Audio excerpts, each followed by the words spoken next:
Hey guys, welcome back to Bells and Bloodshed. I'm Bailey and this is Lindsay. Welcome back, guys. All right, let's get into it, Lindsay. I know you're super excited for your episode this week. I'm excited for you to share it. I don't know what it's about. I'm gonna leave that all up to you, but yeah, we're excited. It's episode 3. Got lots to show y'all today and looking forward to hearing your stuff. We're just moving up in life. So, to start off with, a little hook, line, and sinker, imagine you have finally taken that dream winter vacation.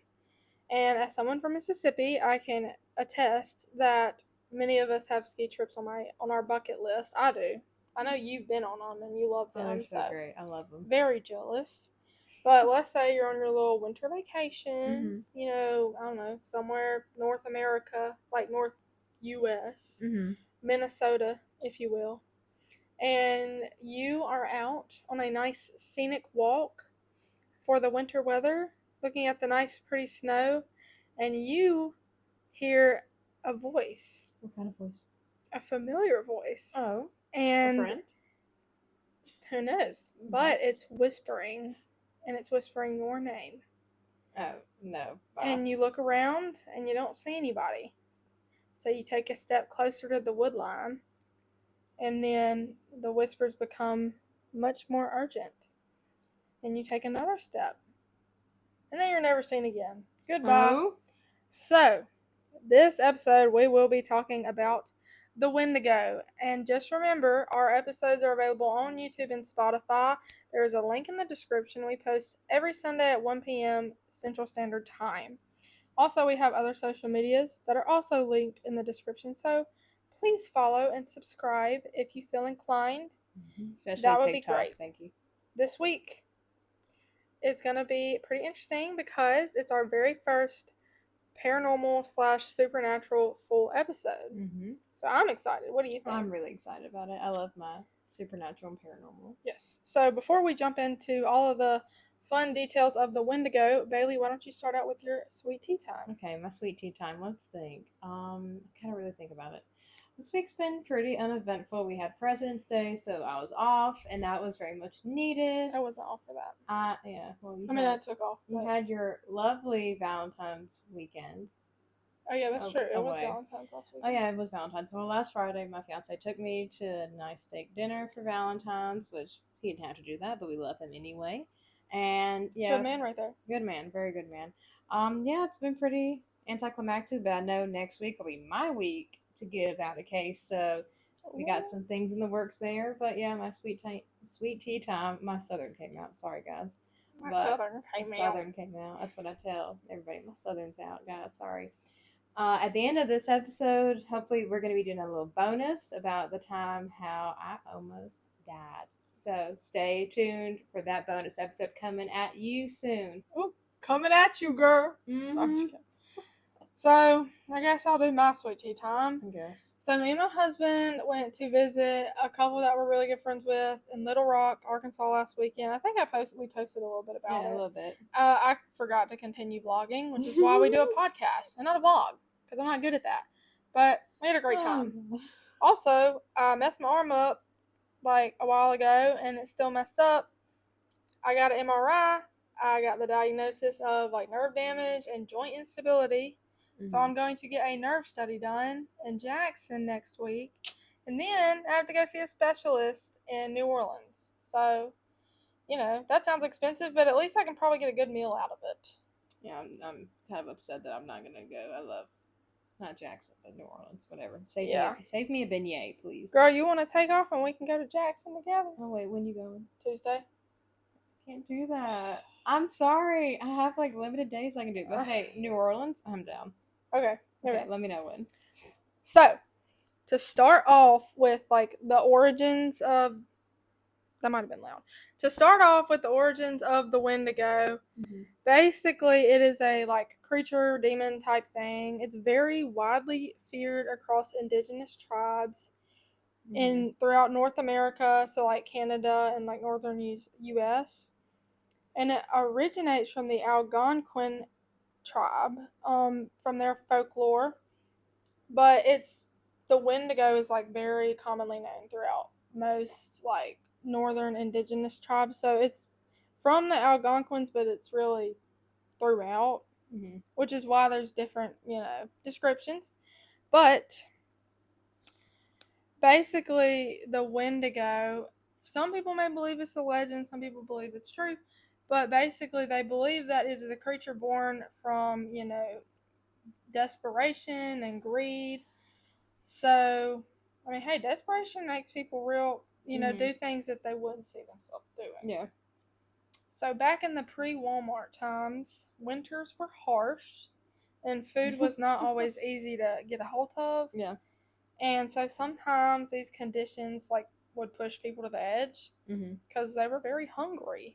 Of course. And it would cause them to turn to cannibalism. And I don't know if it started. Well, it might have started with like, there ain't no food, there's a dead body over there, they gonna get after it. Or it might have been like, I'm so hungry, I'm gonna just, that boy over there looking like a chicken leg. I don't know. My God. But basically, trigger warning. Yeah, trigger warning. But basically, like the indigenous tribes believed that people who resorted to eating people or resorted to cannibalism during these like times of desperation were cursed to lose their humanity and transform into a Wendigo. Yeah. And basically, they were forced to live a life, just roaming through the wilderness, always searching for the next meal, and never satisfied or full. Not perfect. But speaking of the Wendigo's origins and everything, there are actually like pretty well-known pop culture references. So if you've ever seen the TV show Supernatural. I've never seen that. I need to watch it.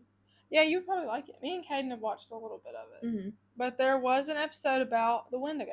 Okay. It was pretty terrifying. And then also in the Pet Cemetery by Stephen King, which is a book and a movie. I think I saw that. Yeah. I enjoyed it. Not that much, but it was good. It was kind of sad. It was not that sad. much. Not that much, but it was adequate. Basically, I haven't heard much as far as like the movie goes, but I think the book, I don't know that it explicitly states it because I haven't read the book, I've seen the movie.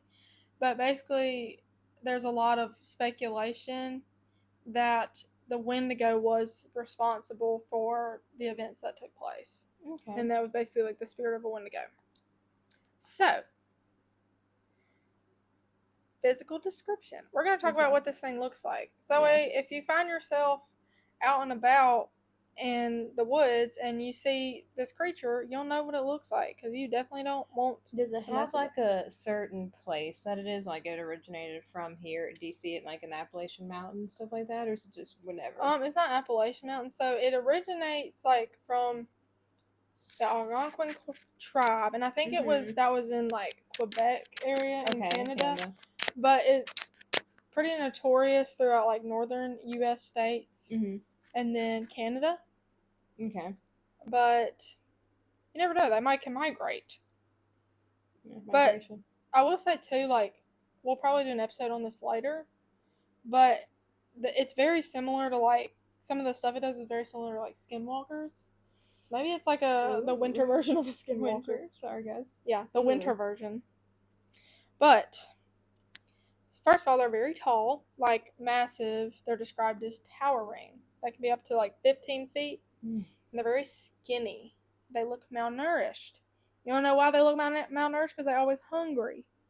I guess that's why you shouldn't be a cannibal. But their skin is like stretched tight over their bones. Oh. Yeah. That's a like lovely, emaciated, like looking. You know what I'm saying? That's like a lovely image right there. Yeah, beautiful. Their eyes can be like, sometimes they're described as like glowing red pits or like black sunken in pits. Ooh. So maybe the eyes are like a battery. Like maybe the more hungry they are, the less glowing their eyes are. You never know. Never know.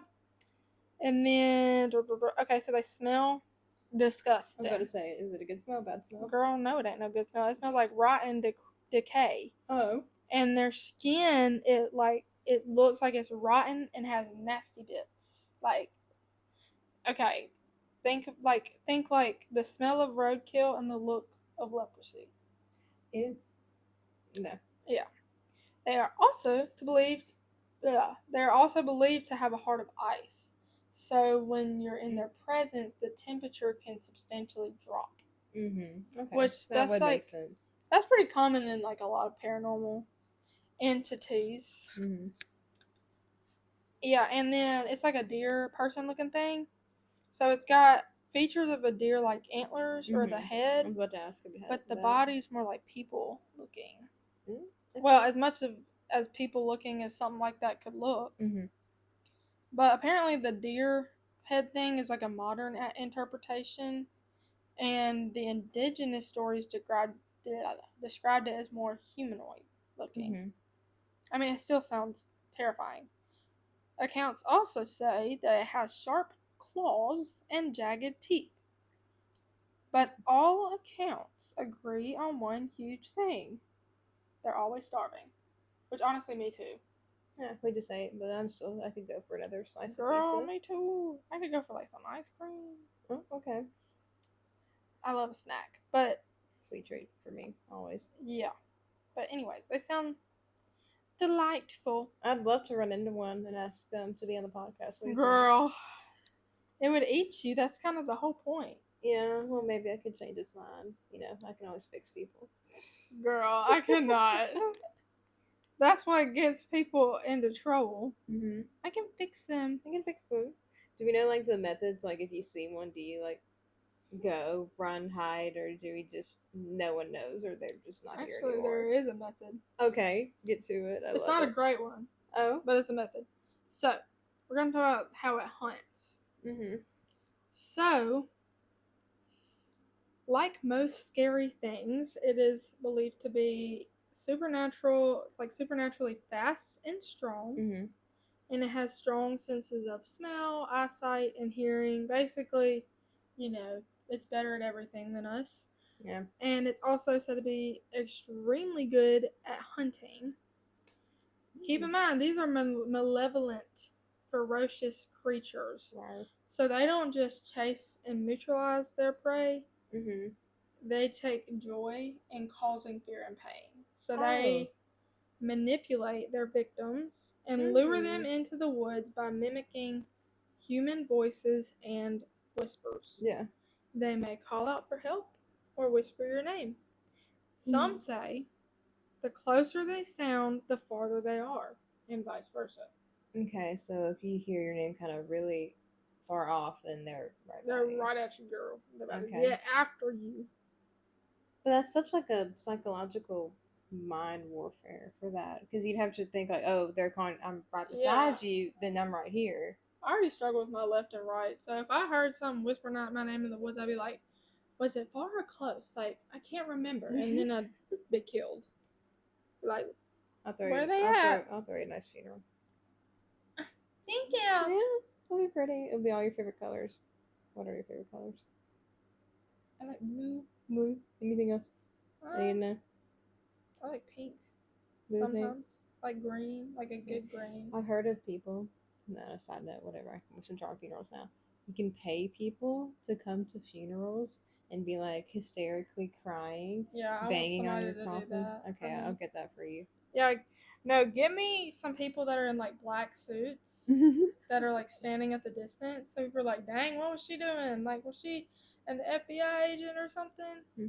To really cause mass hysteria at your own funeral. Okay, I got you. Yeah, that'd be great. Okay. I'll let Caden know. Or does he already know? He probably does, yeah. Probably. But anyways, so if they get a hold of you, which a lot of times they do, they kill and they eat you. Yeah. So they're really into eating people if you ain't got that yet. Yeah. But God. As many Appalachian residents say, and I don't know if these things were running through the Appalachians, they might be. Yeah. But as Appalachian residents say, because they got the skinwalkers over there, if you hear something, no you didn't. If you see something, no you didn't. And that's your method of survival right there. You didn't hear or see not a dang thing. I was on Appalachian TikTok for a week. I can't. It terrifies me. It was like a video of someone and they had their dog and they're like, the dog was pawing at the door and they're like, that's not my dog. And I'm like, what do you mean that's not your dog? And like the dog looked weird. The eyes were glowing. It was like just looking at you and I'm like, And then the whole video just kept showing the dog kept trying to get in. And I was waiting for them to pan over the dog, like in the house, and they didn't. I'm like, well, are you just doing this for views, or is this real? I saw one time where it was like a dog trying to get in, and then their actual dog, they did show their actual dog. Oh my God, no. Have you seen the one where it's, last one, have you seen the one where somebody's like up in the middle of the night and they come downstairs and their dog is like standing up walking around their kitchen like a person on their hind legs? I'd leave right then. And it was like I know some dogs do walk on their hind legs, but like it was like the dog saw him and like got like nervous and then like tried to hide it. It was weird. Yeah, you gotta send me that. If I can find it, I try to avoid it. Okay. Bye. So as we know, these are cannibals, but they don't just, transform. Like, it's not just like you ate human flesh, now you're going to turn into a Wendigo. The spirit of Wendigos can possess you. Oh, nice. So, as great as turning into a, hungry deer zombie thing, you don't have to specifically do that. You can just be possessed by one, and it means that you get violent and cannibalistic. I know that's a surprise. Yeah. But cannibals, they just all about being cannibals, I guess. I really don't want to meet one. I've heard like the plane cases where like a plane crashed and they had to resort to that, and I mean, I can understand that. I understand that, but if you're just like that, no, thank you. Speaking of cannibals, have you watched any of Yellow Jackets yet? No, I haven't yet. Wait, hold on. That I have not far in it, but oh my gosh. Well, I saw this on TikTok, and it was not okay. Just wait, it's about cannibals. Okay, so this girl was going on a date. I don't know if you. Oh no! Yeah, I know what you're. Oh my gosh! She was going on a date. If you haven't heard it, she was going on a date, and she came back home with a guy, and I don't know if she said like her shoulder was hurting, and he's like, "Oh, I got something for that," and he started like putting lotion on her shoulder, and she said that it got weird, like it was like a burning sensation. She's like, I don't like it. I'm just gonna leave. He's like, no, like I'm not even done yet. And she's like, no, like I'm gone. Bye. It puts the lotion on its skin, and. And she like went to the hospital because it was really bothering her, like how bad it itched and was burning, and they had to like itch and burn, and they really had to pull her aside, and they're like, I don't know what he put on you, but that was like to get ready for you to become a meal. Oh wait, okay. like to prep her to be the meal. I was thinking of a different story. What was your story? So it was kind of the same situation. A girl went home with a guy, or a guy came home with her after a date. And I think they kissed and stuff, and he was going to stay with her that night. And in the middle of the night, or she was staying with at his house, but in the middle of the night, she like went downstairs to like go to the bathroom or something, and like she heard moving around in the kitchen. So like she was being quiet, and she saw him like in the kitchen with like knives and stuff. And then so she slipped out and left. Good. It gets better. What? She gets a rash around her mouth, and she goes to the doctor, and the rash is only something that you get from cannibalism. So she got it from kissing that guy. No. So the guy had like actually been eating people, and he was probably gonna eat her. Oh my God, no! That just makes me. You just don't know who you can trust nowadays. You really don't. I mean, I want to say I feel like if you're hanging out with a cannibal, you'd probably get some kind of odd vibe, but some people aren't as smart as us. I don't guess. No, they're not smart as us. No, but unfortunate. Wendigos, cannibals. It's wild out there. God. But back to is it real? Is it a legend? Believe it or not, there is a legitimate medical diagnosis called Wendigo psychosis. What? Really? Girl, yes. It's a rare mental disorder that stems from Wendigo folklore. Folklore. Sorry, can't talk. Like Taylor Swift. Love that album. But this disorder makes people believe that they are turning into a Wendigo or like have been possessed by a Wendigo causing an overwhelming craving for human flesh, even if there's other food available, and is linked to a sense of impending doom. You know, if I had a craving for, a piece of Bailey's arm right now, I would be feeling pretty doomful myself. Don't you think? Get away from me. Mm-mm. I mean, I don't, but I'm saying if I had got to where I was craving eating folks, I'd be pretty worried. I'd be worried I'd be feeling too. pretty doomful. Yeah.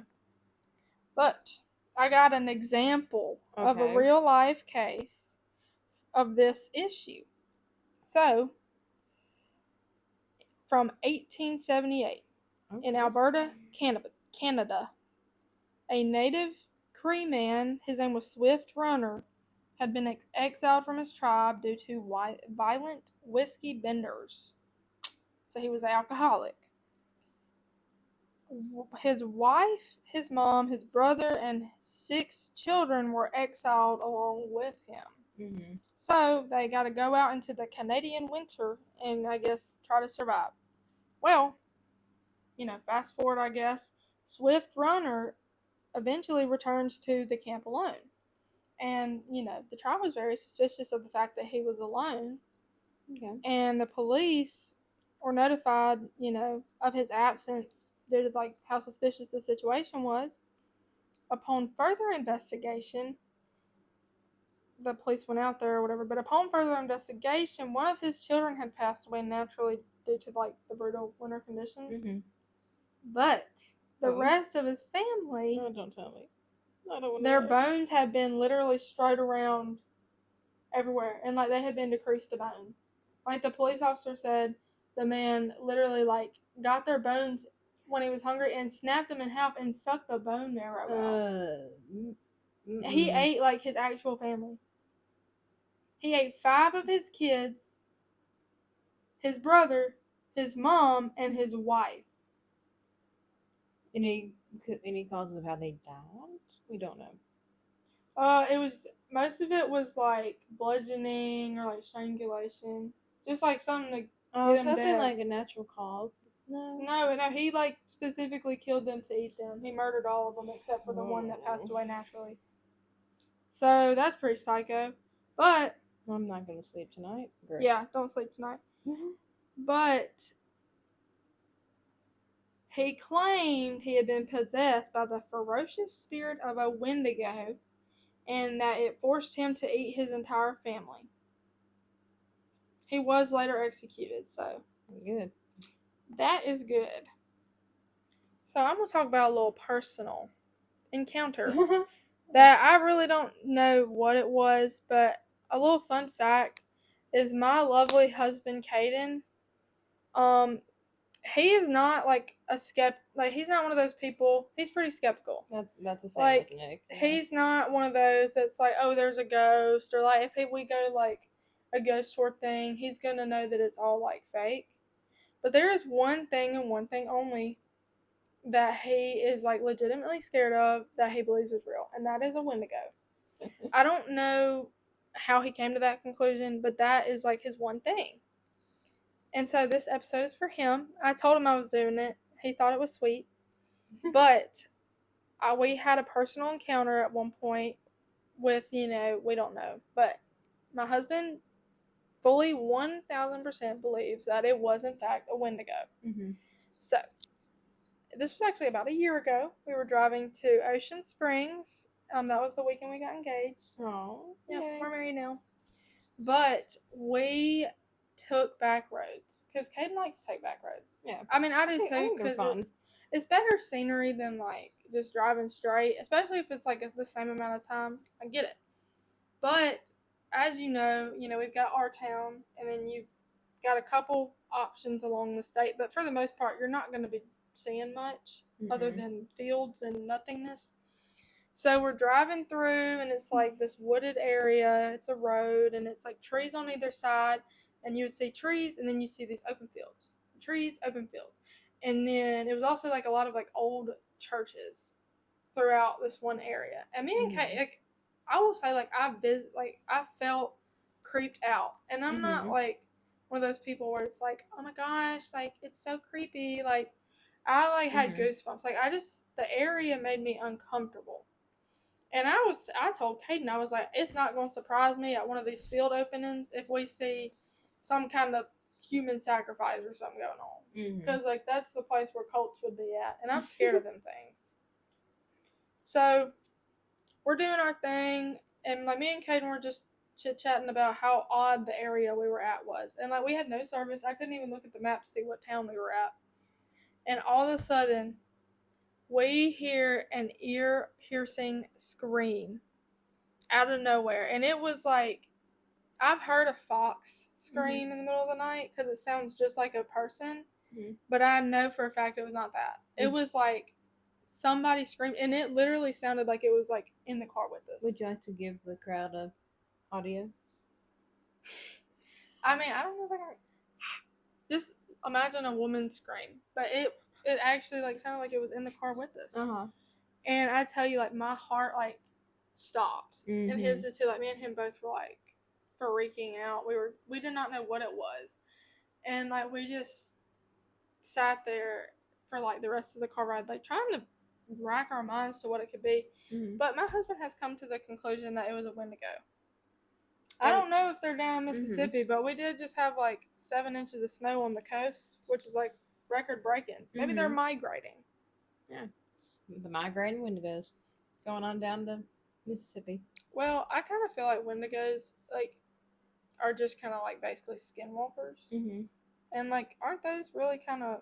They're kind of normal. They're just kind of around, ain't they? Yeah.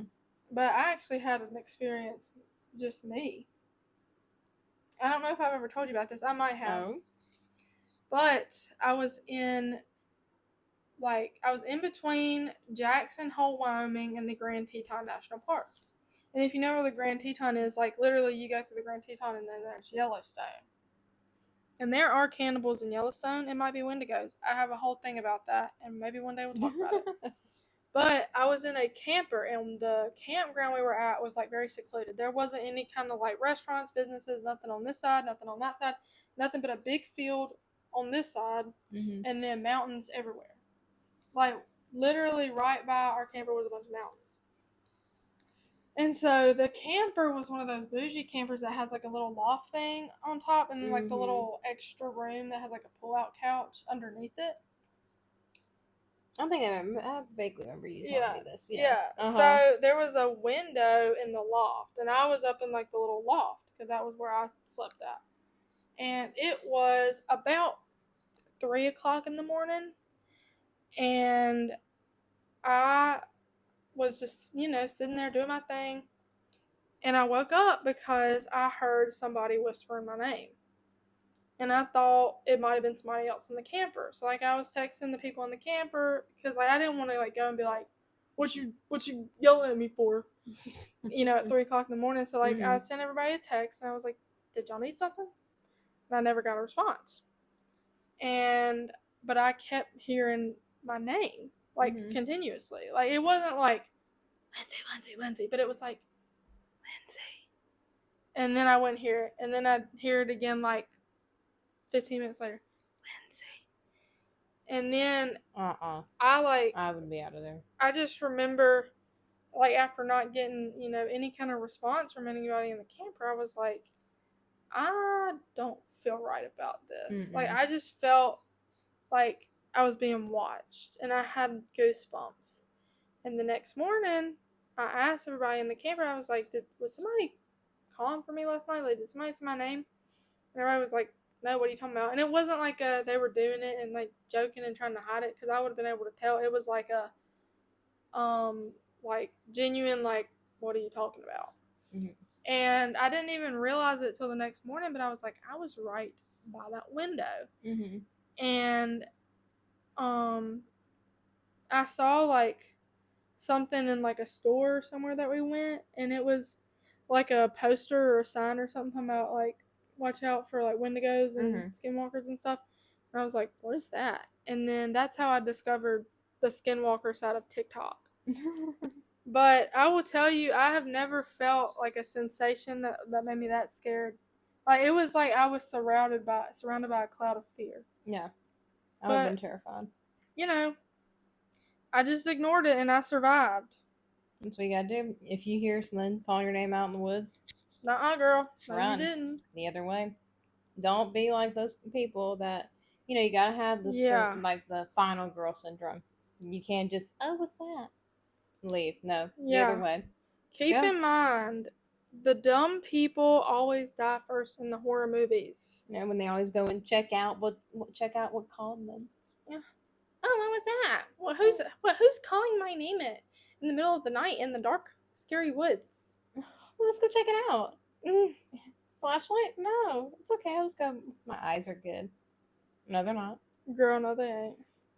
But yeah, thank you so much for that episode. I'm You're excited. so I'm gonna welcome. be on. I know our phones listen to us, so I bet now I'm gonna be on Wendigo side of TikTok Oh, for I hope not. the next week. So I'm super excited to hear more about that. But yeah, that was our episode 3, and next week it'll be my turn. But stay tuned. We're gonna get a bonus one out to you sometime this week, and another one will come at you real soon. Bye, guys. Have a great day. Oh, also, disclaimer. My husband is like going through like his study course or whatever to get some certifications to help him do better at work. Mm-hmm. So I'm gonna try to learn how to edit these videos. So if there's some technical difficulties in the following weeks, please be kind, merciful, and gracious. Yes. Thank you. Thank Goodbye. you. And goodbye. Have a great night. Bye.